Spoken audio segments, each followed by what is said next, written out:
Welcome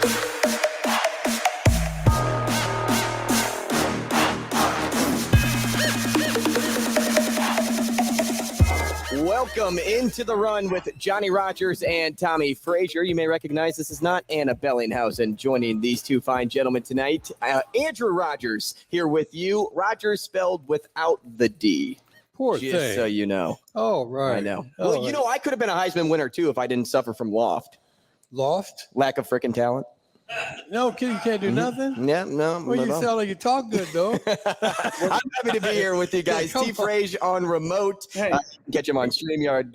Andrew, you got some talent. You got some talent. We all have talent. What do you think I got? Some is more than others. Yeah, that's true. That's for darn sure. Tell me where you at, buddy. I'm in Windsor, Colorado. All right. He's hanging out with Dion. No, that's not true. I won't step foot on that campus. Do that. I'd never do that. Oh man, it's great to be with you guys. Big football game ahead. Louisiana Tech, the last non-con game before we get back into Big Ten play. Heard from Coach Rule today, and he's still on the fence about bringing Jeff Sims back for this game or going with Heinrich Haarberg. Do you like the situation he's in, or do you think he should commit to one or the other right now? Well, let me answer that. I think it's one of those deals to where he's playing it right. Now, after Saturday game, I actually bumped into Jeff Sims and his family, and we talked about a good 20 minutes, and you can tell that he's still not well. You know, I asked him, say, hey, could you play tonight? He said, I could have played. I could have played. And then he started walking. I said, no, you can. He still had a noticeable limp. You know, so I think that Coach Rule is playing it right because you don't want to tip his hand to the other opponent yet. But I believe that it's going to be Heinrich, based on what I saw Saturday after the game. Well, that sounds like a reasonable decision to me. We don't want to bring a guy in that's already hurt and get hurt. And we're going in the right direction right now. We've got our first win under our belt. The quarterback's leading. We might as well keep going in that direction. And I think we got a big game coming up here next week. Don't look too far ahead now. Well, you better look on up there because this is a big one coming. So I think definitely that we will not be playing. I don't think he'll get in the game at all. I don't think he need to take a chance on really getting hurt because when we come up as season goes on, we're going to need him more than ever because he is a quality football player. And injuries, we got too many already to be this early in the year. We got a couple of our main players that are getting operations and getting over it. Everybody's thinking about that. So let's just do what we can do and keep on going in the direction right now. Well, you're a 3-touchdown favorite. It seems pretty okay to go with your backup, right? You can get away with that, and you don't have to worry too much about Jeff Sims needing to work out, let's just call them the kinks of the first two games this year. Well, for me, I think it's just smart. If he's not 100%, then don't play him. Give him that extra week to really heal because you're going to need him versus Michigan. I understand that Heinrich might be playing well, but you're going to need an athletic quarterback versus Michigan because Michigan, they are ranked number 2 in the country. They are a very talented team. So you're going to need everything that you have in your wheelhouse to have an opportunity to beat them. So having Jeff sit out one more week is actually going to hurt. It's actually going to help Nebraska. Well, I think it's going to help Jeff too. You need time to really heal. And like you said, you've seen him limping. We know he's not quite there, but the attitude is right. He wants to be in there. If he could be in there, he really would go. So we want that kind of attitude. And if he has that kind of attitude, the rest of the team should have that because these guys are going to be coming. They're going to be blitzing. They got some good athletes in there, and they want to knock us off. They've seen a couple other people knock us off. We have to get busy. We got to get busy. We got to stay focused, or else we definitely can't afford for no accidents to happen.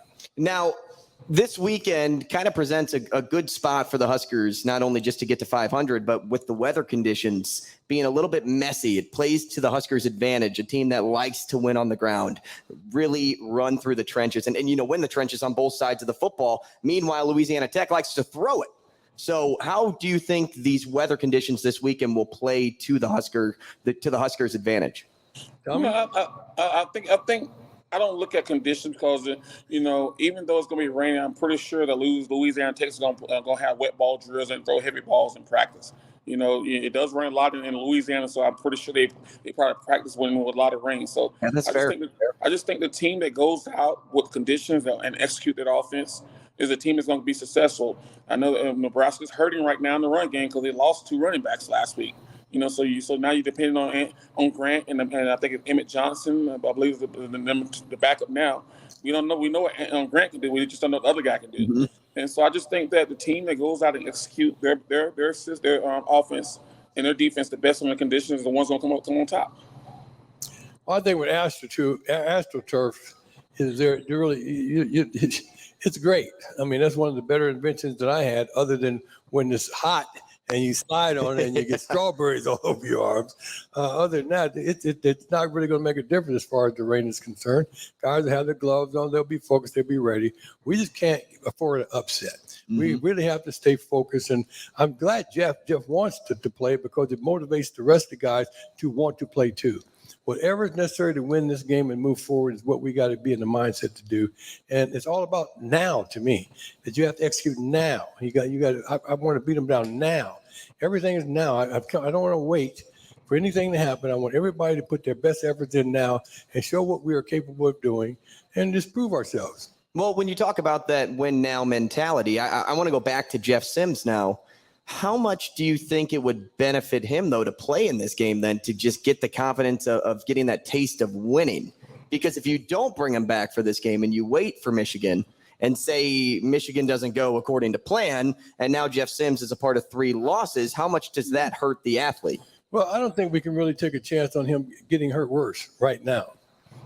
We can't. It's not about ego. It's about what really makes the most sense. And the most sense is that we need to wait until he gets healthy, because we're going to need him more down the road than we need him right now. Now is not an urgent time. Coming into the next week, it's pretty urgent. And it goes back to Jeff was part of that win, because if you listen to Heinrich, he basically said that Jeff was the one on the sideline motivating him, keeping his head into the game. So he was part of that win because he was on the field physically doing it. He was in the game mentally, which is what you want to see from your starter who's out, sitting there helping the younger guy be successful. And so he was part of that win more than people think he was. Now, when we go back to Anthony Grant now, because I'm just kind of, every time you guys say something, it's the spool in my head just starts rolling down the staircase. Okay. Anthony Grant was the guy last year.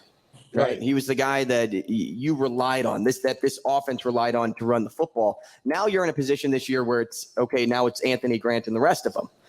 Would you rather be in this spot, or would you rather, things go, say, maybe just Gabe Ervin and the rest of them, or Ramir Johnson and the rest of them? Do you feel better that it's Anthony Grant and the rest of them because of what we saw last year? Well, I do. What about you, Tommie? I feel better because he's a proven. We know what he's capable of doing, and it's his show too. I feel better. I think with Anthony, I think most of his problems happen off the field and off season. It's the way where he wasn't doing things academically and off the field that Coach Rule thought was going to be successful for his team. And so he had to earn the trust of his coaching staff, and that's why he didn't really compete in spring ball, and he was very limited in fall ball. And then he goes in the first game, when they give him a chance, he fumbles the ball. So he broke that trust. But now he has the opportunity to show this staff that, hey, I was a workhorse last year. I'm the guy this year. And so just keep feeding me the ball, and good things are going to happen. So I think it's a great opportunity for him now to show the coaches that they were wrong on not playing him a lot more in the first 3 games. And a good time to show the team. The team needs to know he's still the man, and he's still in the game too. Now, we could also take the devil's advocate approach and say it isn't just Anthony Grant and the rest of them because of, how much Nebraska wants to utilize the fullback position. You still have Liebentritt, you still have Bonner. You also could throw a tight end back there as well. Do you guys envision different looks moving forward? I don't. I think Coach Satterfield has a system that he wants to run. He wants to be multiple. You're gonna see a lot more heavy run quarterback now that you're missing 2 of your top 3 running backs now for the season. So the quarterback's gonna have to become a vital part of the running game even more now than it was the first couple games. So you might see a lot more quarterback runs now than you want to. Well, it's integral. Mm-hmm. Yeah, we have to move the ball, and so the quarterback has more opportunities to run or throw, the ball. So I think we're going to see more running and keep the ball on the ground and show execution. We got to be able to show that we can execute, that we can make things happen. We can't wish for things. We have to make some things happen. And when you get to the point where you can do what you want to do with teams, then the rest of the team gets more confident too. Execution leads into ball security, And which points. has been the biggest knock for this team, not only just for Anthony Grant, but for Jeff Sims too, just holding on to the football. I'm going to go back to the weather here. And I got, this is kind of maybe a dumb question because I don't know the answer to it. Do you change your technique at all when you are holding on to the football in a game like this, if it is messy, wet conditions? Well, you have to, because you don't know how slippery the ball is going to be, how much rain is going to be. So you can't go in there and run the same way if the ball was dry. So you got to be more conscious of making sure that you protect the football. Well, I think what's going to help that is how well the offensive line play. If the offensive line is making holes where they're not getting hit when they catch the ball, have to break too many tackles, then your chance of throwing the ball is a lot less. But if you got a guy who's having to duck and dodge in a wet situation and have to focus on the football, that's where you have more chance for more mistakes. Well, it's what's up front that counts. If the guys up front are able to get their job done, it's going to make it easier for the guys in the back. But if you have to you have to be conscious that it is wet and you have to take extra steps, but it can't be the first thing on your mind. You have to think without thinking. That it's going to be a little bit more dangerous because of the weather, but you can't really be a factor because it's not a storm out there going on. It's just wet weather, which sometimes really can mess you up though, because you don't think about what's really going to happen, and you do. It's easier to get the ball knocked out from you when you got wet weather. So it's more things to think about. But like I said, I don't remember thinking about those type of things too hard. Now it's obvious that Nebraska is a special place to play. Like you guys experienced that. Coach Rule, Tony White, Marcus Satterfield, the rest of this new staff, new players, all got to experience that last weekend. And they talked about that first experience on game day, how that will forever be ingrained in their memory, that they got to be a part of that, just how unbelievable the feeling was. Can you both take me back to the first time that you guys played a game at Memorial Stadium and how special that was? When I first came to the University of Nebraska and seeing, 70,000 people that were in the stands wearing red, it was a fantastic experience because, coming from high school, you'd never seen anything like that before. It's very motivational, but it's still something that you don't really notice when you really get into what you're doing. You don't hear the crowd. I'd never heard the crowd standing up cheering or whatever. I'm still too almost into the thought of what I really need to be doing. And it's you think without thinking, you do without doing, your reflexes set in on there. But you are motivated because you see the expectations of the people here, they came to see you perform. They want to win, and you got to support them. So you want to do everything necessary to make your team win and be the best you can. And when you got a lot of people who shows up for that, you really want to show out. Well, you had no problem doing that. Well, I had a problem, but it worked out. But I had a team. And like I said, I had good linemen. I had good support team. Our defense was always in place. They gave us good field position. We were motivated because of the position, and they were motivated because we utilized it well. Once we got in good position, we were always capable of scoring. Mm-hmm. And you were a huge part of a winning culture as well, too. And it became a winning culture when you were there. Well, we kind of started that culture, and that's what we came there to do, and that's what we were able to do. We were committed to winning. We knew if we brought the right people together, like they're doing now, that we could win, and that's what we did. So it's funny that you say like you had to turn off the crowd noise when you first stepped foot there. You didn't let those emotions kind of overwhelm you. It's like the scene, I think it's in the movie For the Love of the Game or something like that, where you clear the mechanism. Like how important is clearing the mechanism when you're out there, especially say for this team that has all of those, let's call them poor statistics, haunting them, following them, trying to get the monkey off the back, whatever you want to use, whatever term you want to use to call like the blown leads or the second half losses, whatever. How important is it to clear the mechanism, and how hard is that to do when you're not a part of a winning culture yet? Well, I don't really understand the culture is individual responsibility. You're committed to you or what you're supposed to do, and your teammates committed to what they're supposed to do. So everybody follow their commitments and focus. Focus is FOCUS. You follow one course until you succeed. You got to keep your eye on your goals. And our goal is execution. To be able to be responsible to do your part right now and put your contribution in for winning, or all those people that you worried about are going to see you. They're going to be talking about you tomorrow, and they're not going to be talking the right way. Mm-hmm. So I'd really, like I said, people who are out there thinking about the crowd, and they're not thinking about what they're supposed to be doing. You don't have that luxury of thinking about and enjoying the crowd in that way until the game's over. Then let's party. T. Frazier, I don't know if you heard that question, but I'm going to take one step back and ask you the question that I really want to hear your answer on. Can you take me back to the first experience that you had at Memorial Stadium? Not like, your visit or whatever, but your first time playing, that first for you at Memorial Stadium. Well, it was exciting, but once the game started, the crowd from me as a quarterback, you had to block that out because you had one job to do. You had to focus on the guys that are on the field. It's good to have the crowd there, but I didn't focus on the people in the stand because I wasn't playing against people in the stand. I was playing against 11 other guys across from me. So I had to make sure that I do my job to make sure I'm successful against those guys. And we did so well. Yes, it was great to hear the crowd cheer, but quite frankly, I could have played any team without the crowd there because my job and our job was to focus on the guys that were on the field, not what was in the stands. And then how about what it all led to then? You didn't focus on the crowd. You focused on your team. You focused on results. You got results. Was that the most important outcome? Was that the best feeling? Winning is the best feeling. When you win, that's the best feeling. I don't care whether it's on the road or at home. Winning is the best feeling because when you lose at home, you're gonna hear about it a lot more than when you lose on the road. Well, like I said, winning isn't everything. All right. But in Nebraska, we rate it right up there with oxygen. It's pretty darn important. So they don't care about the noise. They don't care about the atmosphere. They care about winning, and that's it. And we got to get back to what they care about.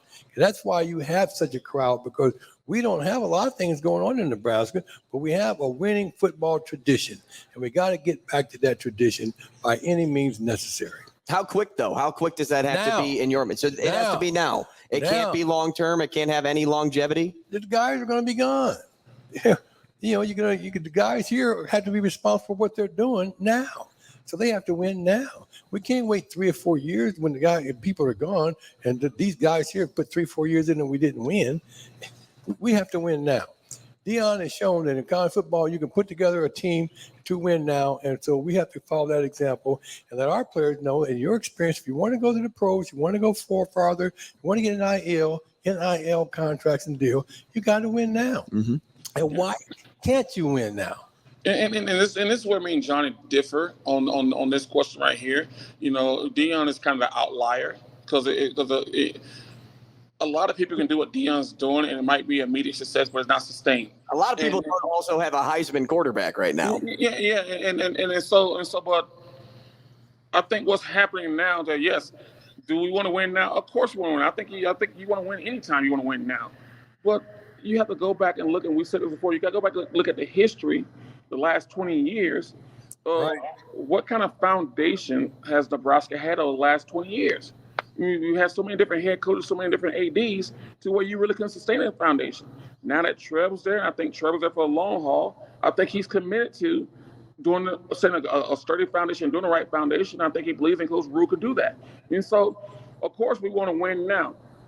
But winning now also means we got to have a firm and steady, a stable foundation. Because I don't think what Colorado's doing right now and Deion's doing right now is doing a stable foundation. Yes, it's eye-opening. People are enjoying it because he's doing it now. But what kind of foundation is he really setting? And I don't think he's setting a foundation that can last for a long time. And I think right now, Coach Rule and Trev, that's what they're looking for. Now, do we want to win now? Of course, you want to win every game, but you still got to have a foundation to do that. What do you people think? You think we want to win now? Or not? Well, you ask the fans who have been just fiending for W's for years. You can't do that. That's an unfair advantage. I'm just trying to say, let's be reasonable. Of course, fans want to win now, but you ask those same fans. You ask those same fans if they believe Coach Rule's the right guy. Do you want him to set a great foundation and to win 4, 5, 6, 7, 8, 9 years from now? Then 1, 2, 3 years and not have a foundation. Let me ask you. You can't build a house without a sturdy foundation. You can try to, but if it's not sound, We've been trying for 20 years, Tommy, and we realize we can't. We want to do the things we can. If we can win a few games on the way here, that's where we're going. The Rock and Nebraska win some games along the way by doing it the right way and building a good foundation. I know, but 20 years we've had it saying that same thing, and it hasn't happened. Let's just start. And I just explained to you why. When you have as much change at leadership, I don't care what company you run, what kind of business you do, you're not going to have a good foundation. You're not going to be successful. Well, when they brought that leadership in, they didn't realize that they weren't going to win now. They thought they were. Whose fault is that? Whose fault is that? Is that Matt Rule? Is that Trev, or is it people before him? There's a reason why Trev and Matt Rule are here. Right. They've been saying it for 20 years. We have many that's been here. But once again, there's a reason why they're here, though. It's not something they did. To stay here, you got to win now. The ones before now didn't win, so they passed on. Yeah, but you gave the last. Okay, you're right, but you gave the last guy 5 years and he didn't win, and so now you're saying the guy's supposed to come in 1 year and win right away, but you gave the last guy 5 years. Come on, you got to. Yeah, that's what I'm saying. Fans have to be realistic. They have to be realistic. But Rule got 8 years. Rule got 8 years, so they think it will take a little longer. But this is year one. Right. Well, he didn't get. He got an 8-year contract. That does not necessarily mean you get 8 years. Sure. But this is year one. Right. Dion, year one. But once again, he's an outlier. But is he building something he can sustain? No, I don't think he is. Well, we'll see. Time will tell. You and I both don't know. But no one knows. No one knows. And no one knows if we are either. But if we get a win, we know we got to win. And we got one. Now it's time for us to build on this one win. Now it's time to win the next one. You got to play each game one game at a time. You can't look to the each game is important. Well, each game is important, and we have to play one at a time, but we have to plan too. Like I said, I'm not going to play my injured quarterback right before I come into the Michigan game. So I got to think ahead. I got to be planning for the long term, but I got to figure out how I'm going to win along the way. The fans are not going to continue to accept not winning for whatever the reason might be. That we have to put together some win. Teams like we're playing now, we got to show that we can win. We can dominate the ones we're supposed to and win the ones we're not supposed to. Like a Michigan, they're number 2. Let's knock them off. Now, I don't want to just say, well, we're going to wait till next year to knock Michigan off next year. Well, that's belief in the locker room either. That's not what I'm saying. That's not what I'm saying. That's not what I'm saying. Of course, we're both compared. We won't win every game. Every game. But year one, with a guy coming into a program that was a train wreck. I remember doing it. We can't judge him off 3 wins or 4 games or 5 games. I don't think we're talking about judging him. You're not being fair to him. You're not being fair to the Trev. You're not being fair to the Nebraska East players. Let's see what happens this year and see how much they improve. I feel they improved big time, both offensively and defensively. Now let's see how much they continue to improve. If they continue to improve, they're going to win a lot of football games this year. So you talk about the foundation, right? I'm talking about the foundation. Right. But that's where this kind of all began, right? We talk about the foundation. Before Nebraska won in the 70s, what was the foundation like? Was it very good? Well, no. Devaney hadn't won since Jesus was a kid. Right. And then he brought in players like me and Wooly Harper, Richard Glover, and he said, we got to win now. And then let's skip ahead to before the 90s. Tommie Frazier, how often did they win? They won a lot, but they won't win the championships. Correct. Right. So you're building that foundation up. Now you're back to where you started in the 70s. Right. And you kind of did the whole circle. You're around the globe. Right. Now you have to get back. How do they get back, though, other than just win now? How do you think they get back building this foundation? Great culture, great foundation. Well, that's what they brought them in to do. But if you implement that, then you win. And that's what they're trying to do. You can't judge them off 3 games. I'm not talking about the judging part. I have this conversation all the time, and here's what I always tell people. If Nebraska was 3-0 right now, would the conversation be different? Would the narrative be different? Yes, it was. Yeah. Okay, they're not. But it's hard. But they played the first 2 games on the road, and they weren't cupcakes. One's a Big Ten game, and the other one's Colorado with Deion Sanders. Now, if they've been 3-0, well, our conversation at this time would be totally different. But we saw where they were weak at, and now we say, wait, this team is good, but we got to figure out a way for them to stop beating themselves. And that's where the coaches got to come in and build a foundation and say, hey, we can't continue to beat ourselves. Because these coaches know they have good players, but you got to get the players to believe, because all these years they've lost a lot of close games because they didn't believe. And so if Nebraska was 3-0 right now, this conversation would be totally different. Well, I'm actually happy that they're 1-2 right now, because it's not false hope. It's saying, hey, we're not as good as we thought we were. So we got to make sure that we do everything perfect in order for us to be successful. I actually think they're right on track. Well, the players that we have right now, they don't know anything about the past. And I do think we have a very good football team. And theoretically, other than the mistakes, we would be winning. We would have won those 2 games had not been for the fumbles. At least one. Yeah. At least one. We were in a position to win. So, but if we keep that culture going where we're thinking that we got to do it now, I think we're just more apt to get it done now. I don't want them thinking that we're going to build a culture way down the road when they're not going to be here for 2 or 3 years. And then they're going to be gone. Somebody else is going to be coming up. John, I don't agree with that. I think you can build a culture and still win now. Because if Matt Rule's going to be here for as long as 8 years, if Matt Rule's going to be here for 8 years, which right now is going to be 8 years, he got to build his foundation. And he's building up other people's work. And so sometimes you got to tear it down to rebuild it. What did Deion do? He's just one of those guys that he fell into something where, hey, it worked for him. Now, will he be able to sustain that for 4 or 5 years while he's doing it? No. Because we don't know that, Tom. You don't know that. You can't say no. You don't know. In my opinion, he won't be able to sustain this. With the way college football is going, the way NIL, he won't be able to sustain it like this because his foundation is not there. Well, I think that Deion has a way of making people believe that they can do it, and they're doing it. And I think he can bring more players in just like that, and we can too. We could bring them with that same mental attitude now. And how important it is because of NIL, you get a lot of, and because of the portal, you get a lot more opportunities to bring people in, send them on out. You can do more things like the NFL. You can trade and get people in the right place in 2 or 3 years, and you can win in 2 or 3 years.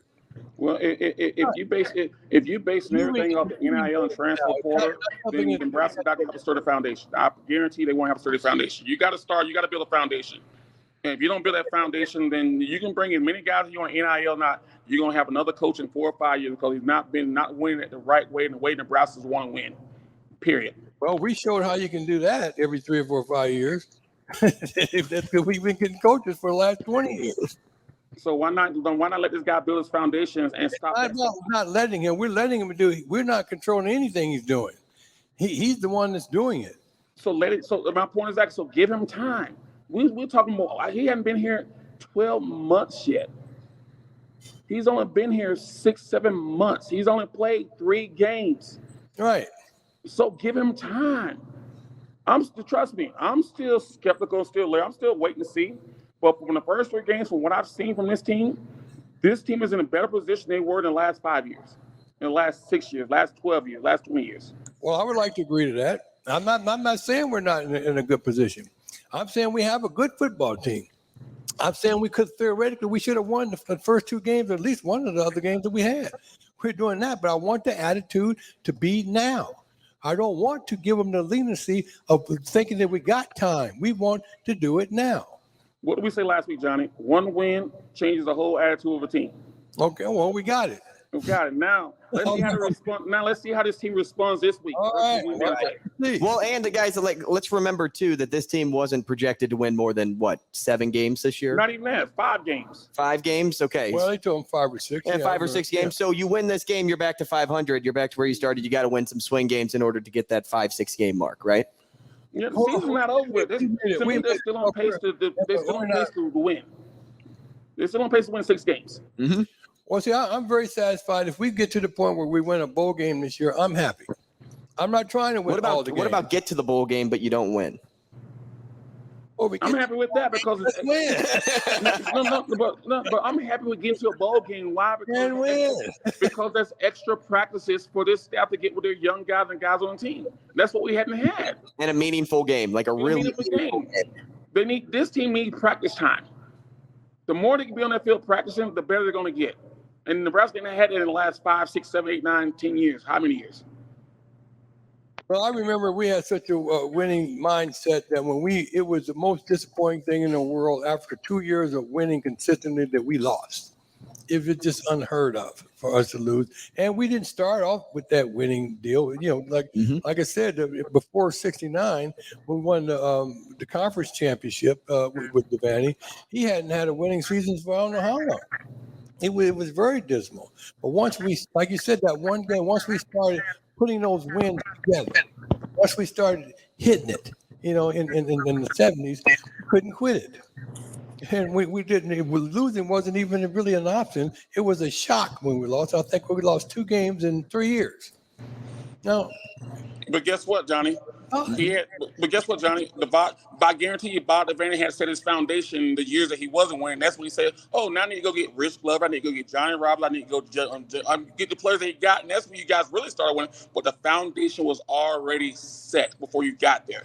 He just needs to go get better, more athletes to carry on that foundation. When guys are in transition all the time, as they are in college football, it seems to me it's very difficult to solidify a very solid foundation like you might do in a pro game where you can build on Today it can for be. years. In today's world, it can be. That's for darn sure. Let's get back to Louisiana Tech. A couple more here. We'll play a little short little fun game. We can get to some listener or live guest questions as well. We have Rick Upchurch waiting in the wing. I want to give him some time too as well. Literally waiting in the wing because JR just called him out. When we go back to the Bulldogs and their ability to maybe keep the offense moving in a game like this, I've seen some sites already labeled Nebraska still up to this point, which shocks me, as a questionable defense. Do you think that's a fair assessment of this group that's top 30 in the country in total defense right now? Tommie? I don't think it's fair. I think this defense is the reason why Nebraska is looking as well as they are because of what the defense is doing. I think the offense is the reason why the people are saying, "Hey, this team is not that good because of what the offense is doing." But I'll take the Nebraska defense and put them on the field with anyone right now and think they can hold their own. I was shocked that questionable came in front of that sentence. I think they've done great. I think the defense have done great. They stood in there, and they're the life of the team right now. That you have such a stable defense. That's the foundation that we're building on.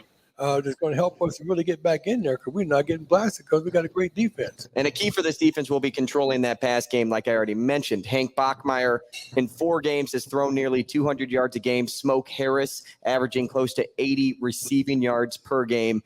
But most importantly, this team likes to spread the football around. They can throw it everywhere and anywhere on the field. Do you think that will be maybe an issue to control, at least in the early parts of this game?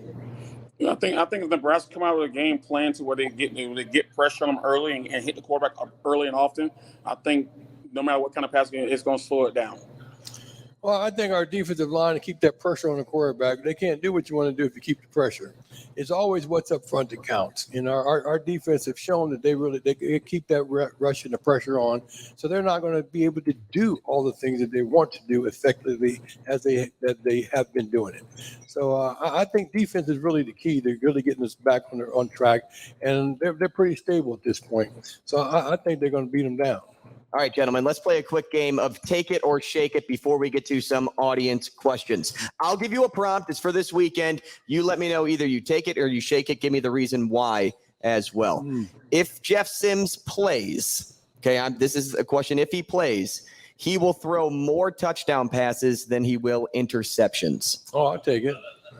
Wait, take it means you agree? Yep, you agree. I agree he would throw more touchdowns than interceptions. I agree. What about Nebraska will have at least 2 interceptions defensively? Believe it. I believe that too. I like to believe that.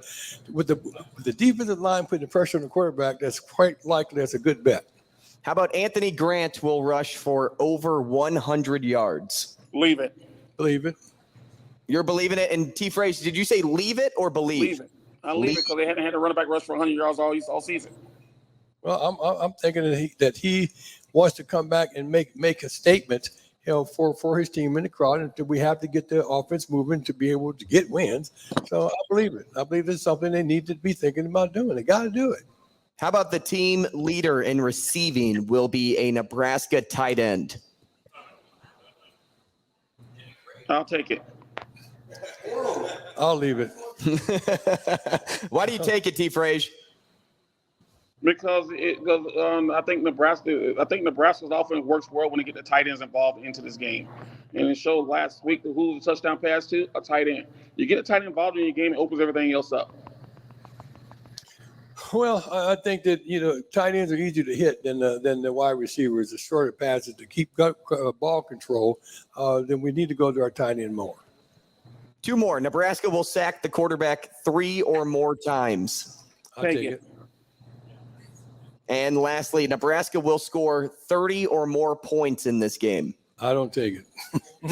I'm on the borderline. They might, but they might not. So I'm gonna leave it. Okay. So there we go. We're thinking the under then in this game. If you guys were betting men, we're taking the under. Let's get to some audience questions here, Cam. Anybody out there have a question? We have one. All right. Ask away. So Tommie's talking a lot about the foundation of Nebraska football right now. The landscape of college football has changed so much. Why does our foundation matter to recruits when they can go make money and win somewhere else? What's so different about Rule's foundation now that, say Deion's not building it, but they're going to still win. They're still going to make money. You're still going to go to the pros. You're going to get that publicity versus a losing Nebraska program. But that foundation, though. You're a smart guy. So what's so different about foundation now in college football? That's an excellent question. Well, I think that you hit all the main points on why they're doing it now. Why it's important to do it now. With the portal, you can do it now. With the NIL, you're motivated to do it now. The guys that you're working with are only here now. They're not here to build a strong foundation. You can do a tradition, but you can't build a foundation with guys who are transitioning. How are you going to build a foundation when everybody's coming and going? You got to get it hit and quit it. You got 2 or 3 years to work together. If you know offenses and defenses, you can figure it out. Sure. That's how you build a foundation. It's now with guys who actually know what they're doing. My only argument to that would be that it's not always guaranteed that you're getting to the league or you're making money or you're getting this big NIL deal. So sometimes you have to be a part of a good foundation, a good team where you have some longevity in a program to where you could become something. My success was because I was part of a winning tradition. Sure. So I got noticed more because our team won. And there's truth to that. Yeah, if you're not winning, you're not going to get nearly as much exposure. But if your team is winning and you're part of that winning, then you're going to get a lot more action than you would had you not got that exposure on winning. People ain't coming to see teams that are losing all the time. The pros aren't really coming to the game just to see a couple field. They want to see the game too. They want to see how you're performing too. And then how do you interact with other people, winning? We don't want to see how you can take a loss. How do you win and keep on winning and take that mindset into the pros and take it to the next level? So is this more of a question for recruiting rather than right now? Because when you think about recruiting, everybody's been talking about if you get the big guy, you get that number one guy that will bring in that national audience, that will bring in those NIL dollars. Does it come back to recruiting? Now, yeah, it does. Now, how do you recruit now? How do you, because with the portal, based on everybody we've seen commit to Nebraska already, or soon to commit, have they gotten anybody that could warrant that type of response? I don't know of anybody that gotten here right now yet. We have some good guys that we're looking at that came through, but it's not as urgent as it used to be for the recruiting just during a few months. You bringing them through the portal, you can bring them. They're coming and going all the time. But Deion is still at an advantage over anybody because he was winning. And he was a winner when he played, and he was a winner when he was a coach. So when he went to Colorado, he had winning following him. The disadvantage that Coach Rule had was that he was losing in the NFL. But the advantage that he had was that he won in college. Well, he has a winning tradition to some degree, too, here now in the past. Deion's tradition is now. Deion is you working the system the way it could be worked now. With What if advantages Deion it has. finishes with 3 wins this year? Like, what if all of a sudden it's just 3 wins and then he just goes on a losing streak? Are we just going to go all out on Deion and say that he's not a winner? If he won't be a winner, period. If that happens like that, that's reality. You have not won. You're just a one up and out. But if he continues on winning and with the type of teams that he had, and you can see already there's guys getting up for the Heisman. You see people that are coming for our best players. You got All-Americans already on the table right now. They're motivated to keep doing what they're doing. We're coming from behind trying to get ahead on things. That's what happens when you have a really darn good quarterback. Right. That's what happens when you have a really good quarterback. And a fairly good line. And I think he knows that quarterback pretty well. He taught him. And it's the attitude. It's your mental. You are what you think about most of the time. What are you thinking? They're thinking about winning. We're thinking about building the program. I want to build a program on winning, but I want to do it now. I don't think that's asking too much. Do you think Nebraska has the players to do it right now? Yes. You think these guys that they have in the room right now are guys that you could put neck and neck with the Michigans of the world, the Ohio States of the world, the Colorados of the world? You think that they are win now guys right now? Right now, I do. What makes you say that? Well, I went down and I visited the team, and then after looking at the games, the only thing that went wrong is our quarterback fumbled when we were about to score each time. If had we could been able to continue to drive and got some points, we got threes, not always touchdowns, just the threes, we'd have been a lot better off and closer to winning the game. And they were in position to win. They were in position to win when we had a mistake. We had a turnover. You can't beat yourself and try to beat the other team too. T. Frazier out. We'll get to Rick Upchurch. Let's reorganize here. Let's bring up Rick right now. Come on, Rick.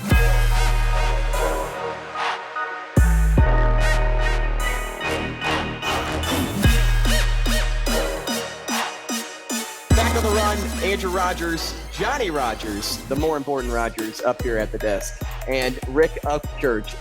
Is this the first guest that you guys have had on the podcast so far, Johnny? It's our first guest, yeah. Well, look at that. You're in the First Timers Club. Well, you know you what? should have like a T-shirt or a plaque or something. Rick has been first in a lot of things.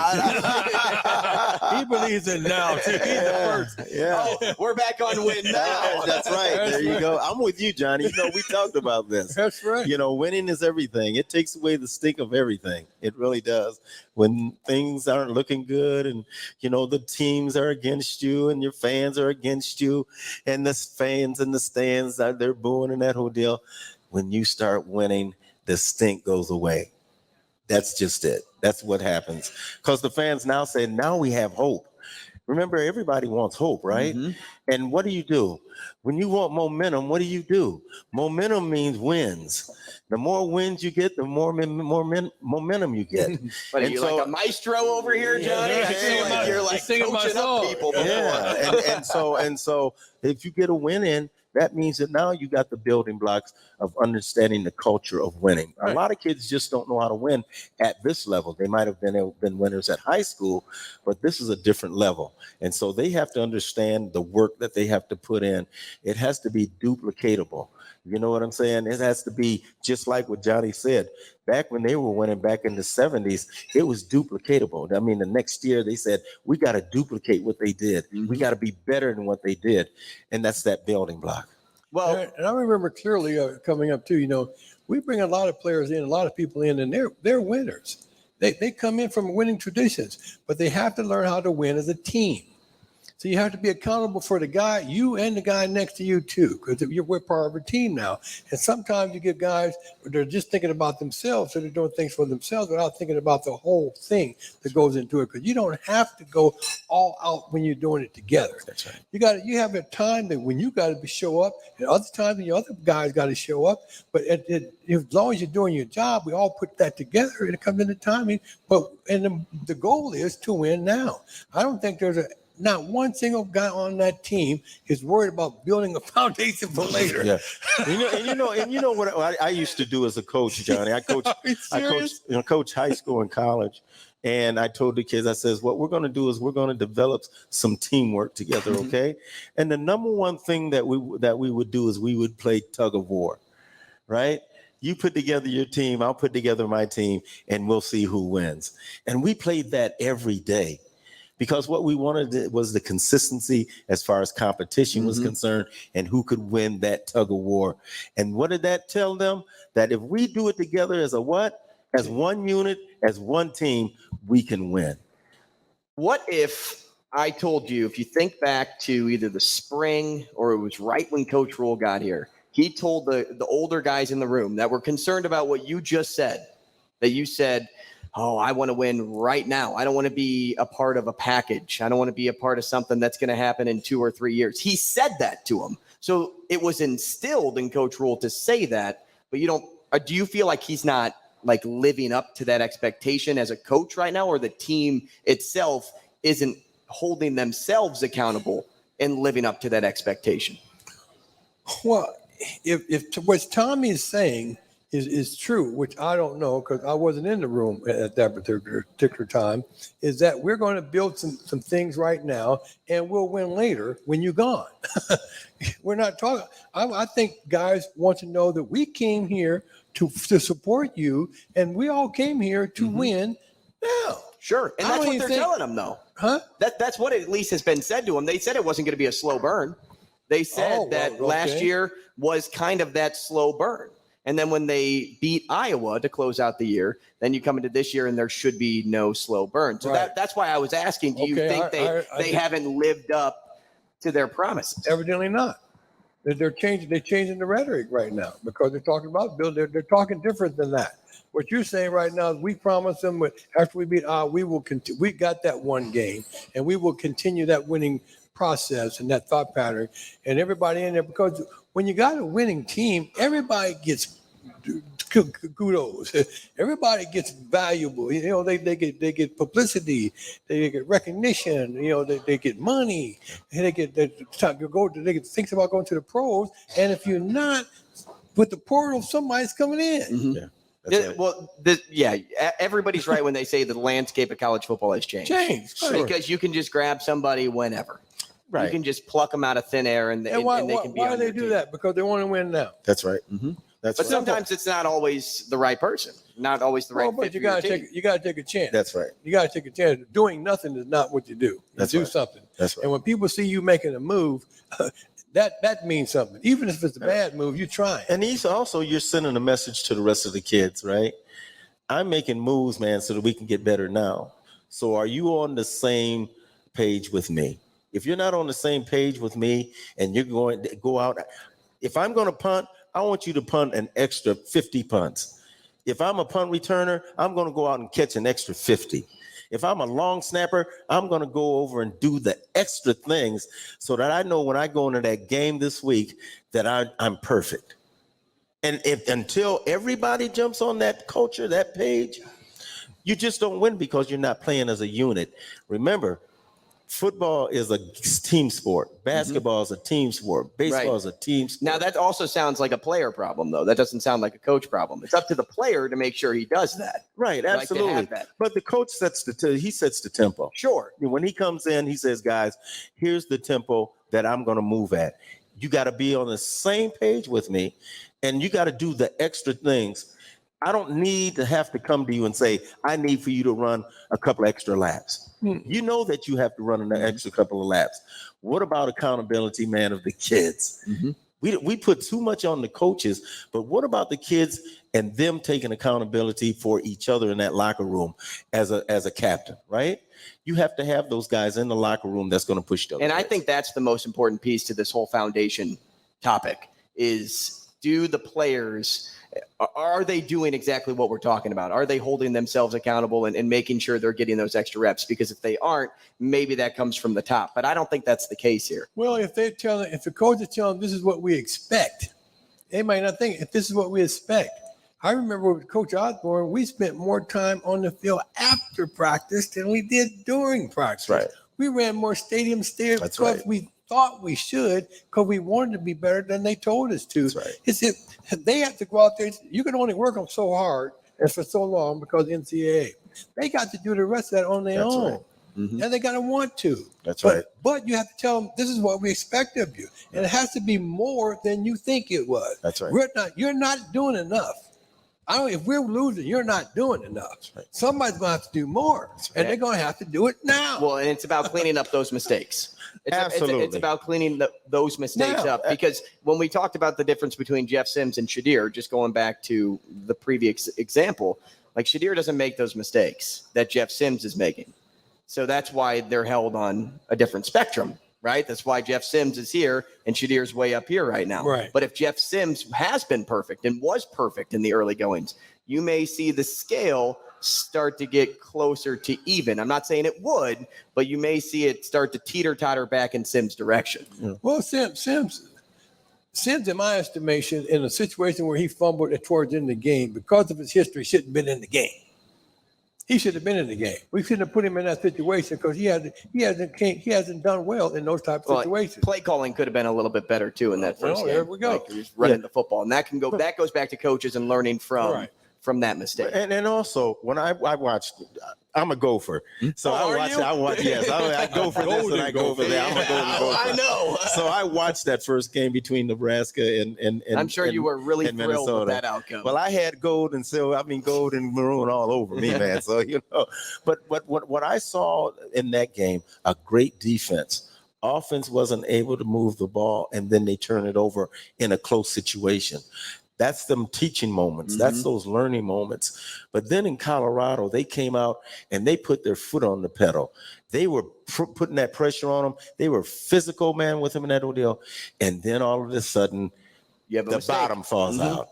A fumble ball here and a throw here and those type of things. And now an avalanche starts. You have to get rid of those mistakes in order to be a good football team. And it starts with your leader, which is the quarterback. The quarterback has to be the guy that sets the tone for the team. He does, because he's the leader. But when he starts turning the ball over like that, it's an avalanche, and everybody else starts thinking that way. Takes the wind out of you. Yeah, takes the wind out of you. If they stop doing those things and minimize their mistakes, Nebraska's got a good football team. They do. Right. They're good. They're physical. And I think coach is going to do a good job with them. I really do. Maybe we could get somewhere with this question too. So take me back, and I don't want to make you relive the days when you played Nebraska back in the 70s, but I kind of want to just... Nothing good about it. I want you to help me really understand what it was like playing against those teams. Not just against Johnny, right, because he had left before you had gotten there, but, playing against those 70 teams. What was it really like coming in knowing that, oh, gosh, we have Nebraska? Well, the first thing, we knew that they were physical. I had the chance to come over. I had the opportunity I was recruited out of junior college. I came here just as Johnny was leaving. And I went into the weight room, and, coming from Indian Hills Community College, our weight room might have been, the size of the stage. Yeah, the size of the stage. And so when I get to Nebraska, I come in and I meet Coach Osborne. They take me around, and I go into that weight room. It was huge. I said, "Oh my God, look at all the weights. Where do I start?" You know what I'm saying? And then they took me to the training table, and the training table was, you had steaks like this and big spuds like this and vegetables. I said, no wonder these guys are so big and strong. So they were starting that program of the red shirt, right?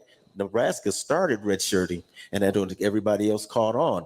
So these guys were bigger and stronger than us because they had that fifth year that they could play. And so when we came out and played those physical teams, man, I'm telling you, they were hard to move off the ball. They were defensively, they were just physical. Offensively, that offensive line moved people. The defensive backs were physical back there. They would beat you up. Nebraska was just physical, and they just take the wind out of your team physically back then, for sure. Well, now everybody has a great weight room. Mm-hmm. Everybody has a great training table right now. Everybody had all the advantages that we started off with. Everybody caught up. And Nebraska was one step ahead. Yeah, what you said there. In the 90s, they were one step ahead. Yes, right? they were. Yes, they were. And now we're even. How do you get one step ahead? Like, that's really the ultimate question. The portal is the key right now, just like in the pros, right? Before, we had to stay with the team. We didn't have free agency. So we stayed with that team. But once free agency came into existence, boy, people were moving around and building their teams and stacking their teams. And NIL. And NIL. And so and it helps too. Yeah. And so if you can get these kids good NIL deals, and also the portal, they're not happy where they're at, they're going to move, bring those kids in and plug them in. See, I was a junior college kid. That's how they used me. They said, man, bring this kid in that's got 2 years of experience at junior college. Let's plug him in at running back, wide receiver, kick return, no matter what, because he has the experience. It's all about that playing time. That's right. It's all about getting that playing time, That's too, right. those reps. And they brought him in so they could play now. Right. They needed help now. That's right. See, they weren't trying to build a program. Yeah, They're trying to. they get the wanted man a guy now. to play now, but they also wanted the guy to want to play now. That's right. And to do the position that maybe he didn't come into play. Right. Yeah. Right. It could be like you brought me in at wide receiver, but you made me a punt returner. Right. Right. And Well, how did that turn out for Mr. Upchurch? Oh boy. Great. Now he did it then, Right. And he did it now. They still remember. That I he think came the in and segment did of it today's then. show should just be now. That's right, man. I think that's it, right? And tomorrow might not come. You know? So, okay, so you heard what we had to say. You heard T. Frazier, you've heard, Johnny, Mhm. who you would call your role model. So you don't have to Absolutely. side with them. Put No. up the Oh, put no. up the wall now, No. right? From an outsider's perspective, what do you think of Coach Rule so far at Nebraska? We're in a culture now. Let me just give you. We're in a culture now of instant oatmeal, right? Or putting something into the microwave. Yeah. And you can get it right now with our phone, right? We want instant answers. So we push that button, we get instant answers. Google. And then all of a sudden, our mindset in our culture is about quickness right now. In football, sometimes you have to build. You do. You have to build. But in this atmosphere that we're in now, it's totally different than the atmosphere that we were in. Because now, like I said, with the NIL and the portal, it gives them an opportunity to build now, to win now. I think this is Coach So Rule's. it's a combination of the two. I think this is Coach Rule's first year, right? Correct. For me, look, kids got to understand who he is, and what he stands for. They have to reflect who they are. That's what Deion Sanders has done over there. These kids reflect who he is. They say, we're a winner. Coach projects winning. We feel like winning. There's no other thing but winning. No. And when all of those kids, man, grab that, just like some team of mules, and they all pull that thing together, Nebraska's going to win, man. Believe me. And I think Coach is going to do a great job. He's going to have to build his culture, and these kids are going to have to buy into his system and how he coaches. Mm-hmm. Right now, I think the kids are out there just playing on emotion, and they're playing on just their physicality right now. But once they grab a hold to the culture of what Coach is talking about and his system, I think they're going to be okay. I really do. I think Nebraska is going to be a tough football team to handle in the Big Ten. Johnny, that sounds a lot like foundation, then win now. Well, I agree with everything that Tommie says, but I agree that it has to happen now. The foundation has to come up as we go. Mhm. It can't be waiting 2 or 3 years. We can't go through a losing season in order to get to where we're going. So Because nobody don't be want left left foot, foot, right foot. Yeah, You because just no wanna- one's going to want to come here, right? Yeah. I don't care if you have the portal or not. If you're not winning, man, they're going to look at the portal and say, man, I'm not going to Nebraska, baby. I'm not going to Minnesota. Oh, but they got a great foundation, though. They got a good foundation. And so when they bring them in, they say, we got a good foundation. You're going to be a part of the bricks. You know what I'm saying? The foundation can be winning too. It can. be, but we're talking about the people that are really getting the most success are the people who are successful. The portal. Yeah, the portal. The people They yeah, want to come and play for Deion. now. Mm-hmm. Yep. They're not coming Yeah. so they can be. Well, yeah, maybe right now, but if they end up, 4 and whatever, they may not want to play for Deion. They have the opportunity to bring in some pretty good people, and you get with Sure. those kind of people, more than likely you're going to have more success than you're going to have failure because they're bringing in people who have a winning tradition, winning thought patterns, are used to winning. That have the culture where they come from is winning. They're trying to get out of some place where they're not winning now. That's right. They're leaving that. Right. To come to some place where they can win now, where they get recognition now. They got good NIL money, but they want pro money. And there's truth to that. Like there's a lot of truth to that, but I don't also think that that's 75% of athletes right now. You Right. don't. Mm-mm. No, I think. You don't think they want the money now? and Well, want it I'm now? sure they want the money. And like, there's no Well, you doubt, don't and get I'm money- sure they want to you- win. You don't get but money what if you don't win. But what I'm saying is, like, you don't always just get the best guys out of the portal. Like you just You don't don't? always. No, like some people are in the portal because they could make it work, and they're just like, oh, I got to go find a new spot to play. I know They'll one. just stay there then. I know one thing. I'll get a good athlete out of there. If I have to go Like, sit sorry to interrupt. MJ Sherman won a couple national titles in Georgia, but he never played. Like, he Right. played for special teams. He just wanted to play, so he comes to Nebraska. But why would you leave the winning if you could play? Like you just won national titles. So, there's like that balance that you have to figure out with that competitiveness of like wanting to play and also wanting to win and be a part of a winning culture. Right. Well, the guy we want to play, we want to be part of the win. You don't want to go. I don't care how much you win, and if you're not part of, you're not being able to contribute, then you go somewhere you can. That's where they want to go, somewhere where they can make a contribution so they can win. That's right. And a lot of times, guys are leaving also, not just because of winning, is that they don't like the coach. The coach, they're abrasive. They don't like how they address them. Yeah, like the environment. The environment and that whole deal. And they're like, man, I don't want to be here. I'm going somewhere else, man. Oh, man, you know what? In Nebraska, Coach Rule, they got a great program over there. How about, checking that out? So you got a lot of reasons to get the best out of the portal, you have to win. That's right. And I think that's what you're saying, right? I think that's at least ultimately what you're saying. If we're not winning, they're not coming. What I want people to understand, though, is you don't always get the best out of the portal. And, like, the portal isn't always the best players. But I'm going to get a good athlete. Like I said, I'm not just going to take anybody. I'm going to look and say, this athlete right there, man. Well, you got to hope they fit. Yeah, They have to absolutely. fit. Well, they have to fit. Absolutely. That's what and if he's an athlete, I can put him anywhere because all he wants to do is what? Win. Period. And play. Yeah. And make a contribution. They all want to make a contribution. And they're anxious to do it now. They don't want you to get them out of the port and get here and then they don't play. No. Or would they be part of a good foundation? Everybody wants to win. Everybody wants to play. Now. Sure. There's no argument to that, but sometimes the school just it doesn't always happen that way. No, right? no. And majority of the time, it's not that way. No, it's a building of a culture. Well, you have to have that mindset. You have to have the mindset that, hey, I'm coming here to change it. That's what I did when I went to Minnesota. I said, hey, man, I'm coming here to change it. Yeah. And if I can help change, man, how these guys play and how they practice and how we win, I'm here to do that. No ifs, ands, or buts about it. And you came in and you played now.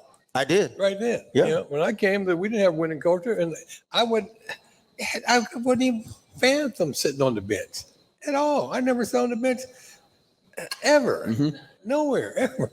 I mean, you have to make a contribution, and that's what you come to do, and that's what you do.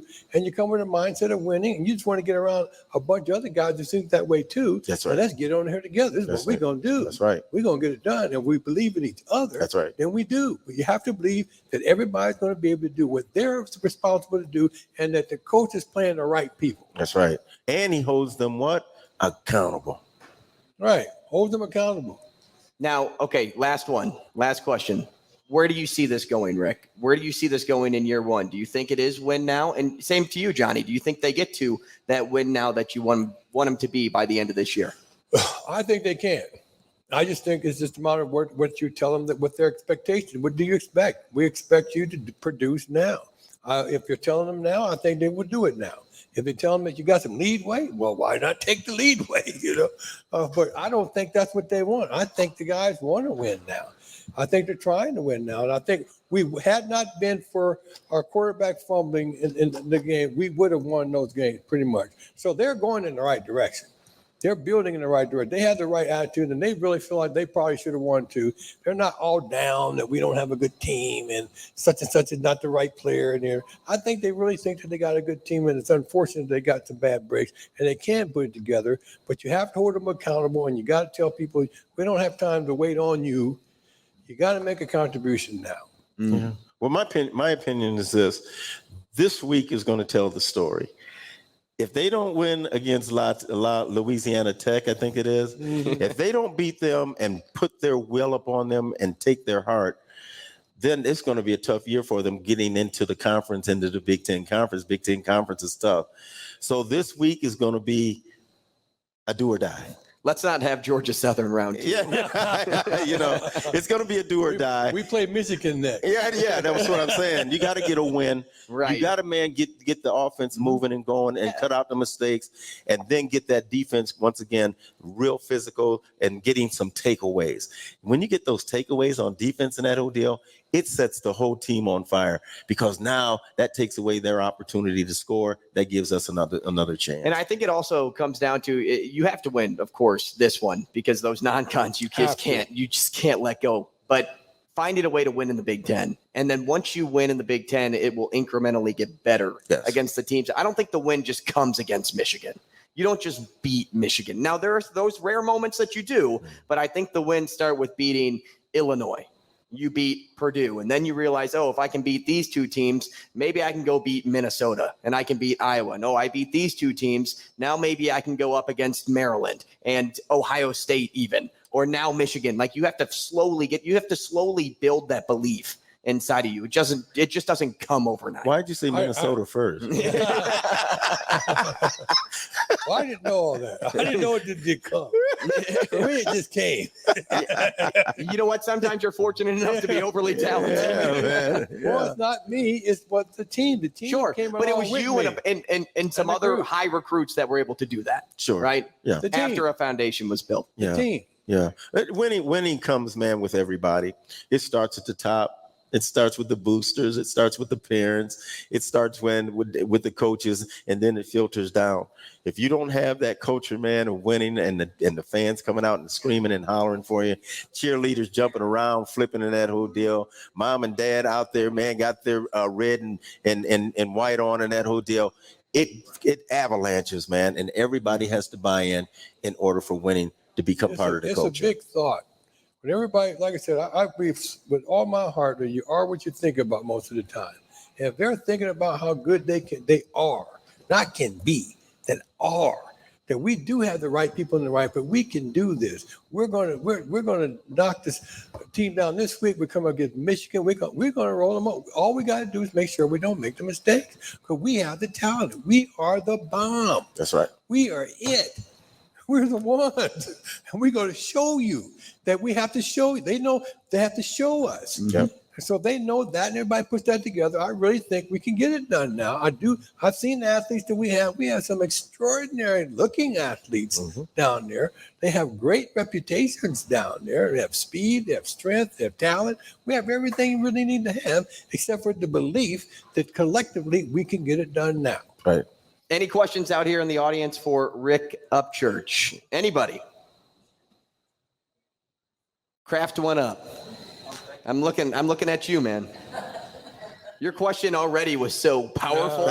I know. Broke Tommie down. I know. You're gonna have to come back next week and ask again. Now, okay, Rick, I got one. Do you think Canton will be calling anytime soon? Well, that's a good question. I asked that though because Devin Hester is going to get the call in a year or two, maybe 3 years. So, before Devin Hester, who was it? It was Rick Upchurch. Well, Donnie and I have talked about this, and we had Billy White Johnson come in, and Johnny has his foundation, and he has the Jet Awards, and he brings in those guys. Congratulations on being a legacy winner. Yeah, thank you very much.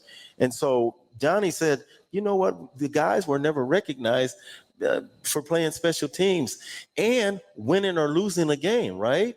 Because they say special teams is the other third of the game, right? You can win or lose with it. It's field position. If I fumble the punt, right? If I catch it, I'm back there on the 10-yard line, and I catch it and I fumble the ball, what happens to the defense or even the offense? Defense is like, what the you doing, man? I mean, they want to cut your head off, man, and that whole deal. And if it's the offense is saying, you got us backed up, man, against the wall. We dictate field position.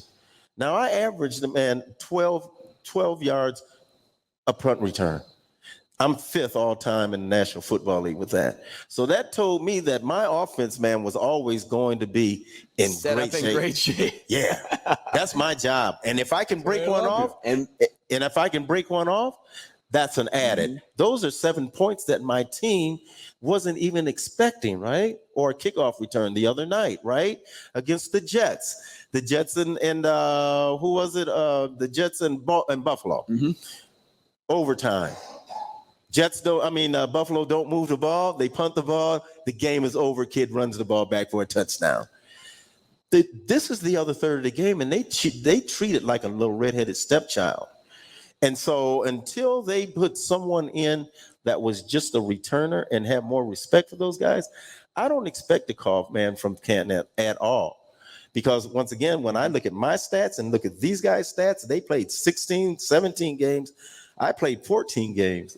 And then we went to 16 games. So I didn't have as many opportunities, to return the ball in that order. If I had those opportunities, oh my goodness. And then I started in 1979, I started as a wide receiver, right? So now that's taken away my return ability because I'm exerting so much energy. So there's a lot that goes into it. But I would expect Devin Hester to be the first one to go in, and then I'm looking at Brian Mitchell, who has all the records. He has over 23,000 yards. I mean, Lord have mercy. You know what I'm saying? That's a lot of running. How many miles is that?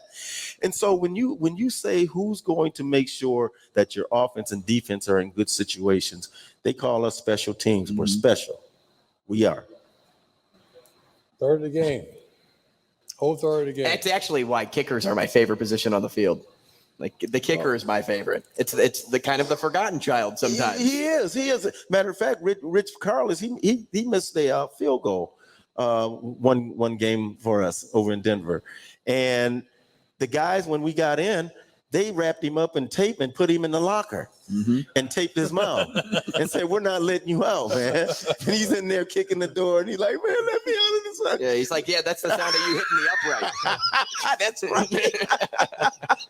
And so I swear I wasn't there. No, and Rich Carlos didn't miss anymore. He didn't. There was an incentive for him. All right. That's what I'm saying. Yeah, there was an incentive. Yeah. So as far as the Hall of Fame, you have 3 kickers in, right? So what happened to the guys that return the kicks? That's what I asked Johnny. Right. Well, I just want to thank you for coming out here, Rick, because it really means a lot to me. Because the general work, what we do, we're giving awards to the baddest men on the planet. And when you can run a punt return or a kickoff return back 100 yards, you got them 100-yard return, you are the baddest man out there. And before now, they didn't even get those kind of awards. That's right. At all. That's right. It could make the difference in the game. That's right. See, we don't know about fair catching. Right.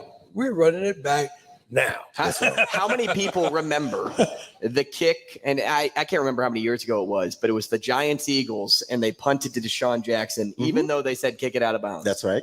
And then what did Deshaun do? Merry Christmas and a Happy New Year. He ran it to the house. Yeah. And he didn't just run it to the house. He made sure to let everybody know that he was about to score because he ran across the line and then ended up going in. That's right. Yeah, that's right. There needs to be a greater appreciation for the position. I don't know why. So why?